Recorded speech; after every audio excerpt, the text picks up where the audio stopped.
basanze hari icyarangiye bamfungira tunoneho.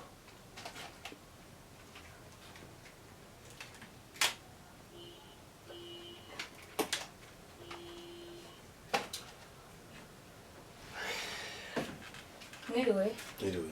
Mufite spadipe? Spadipe zirimo. Wayimpaye. Kuzanye icyo gishaje. Cyo wampaye. Urabizi ko ari ijana? Yego. Ese umva gato.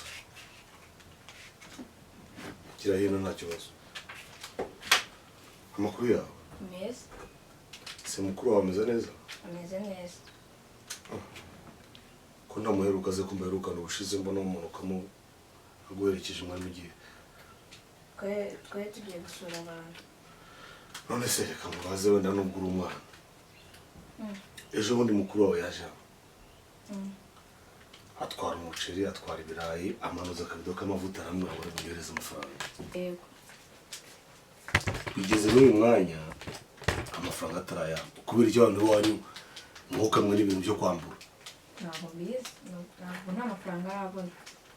Ese yabona amafaranga arabona abona ko ibintu ngiye marapakira bimba narangwa bari by'ubuntu. Oya. Nose wamusize mu rugo? Yego. Arimo arakora iki? Ari guteka. Nukujyaza kwikopesha nyine akagenda mu gateka mu karya muhareza nanjye ejo hano bakaza iyi nzu nayo ndayikodesha. Yego. Usana mumbwire ko ibintu by'imikino byo kujyaza hano ngiye ndabikunda. Yego. Kandi ubu nakageso yagizeho kujya kwambura ahantu agenda afata ibintu n'ahandi ubu n'ahandi wasanga atahishyura. Ntabwo mbizi. Nese we gutumye yo guha amafaranga ujye guha urabishyura. Hari igihe mbishyura n'ingihe ntabishyura.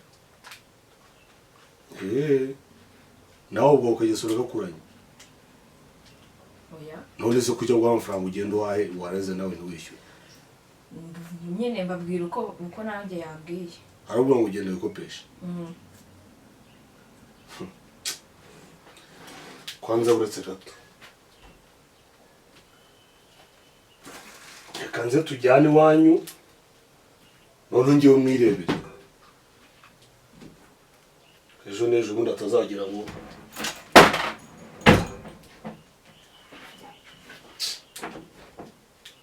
sumbwe ko ari mu rugo. Yego, ari mu rugo.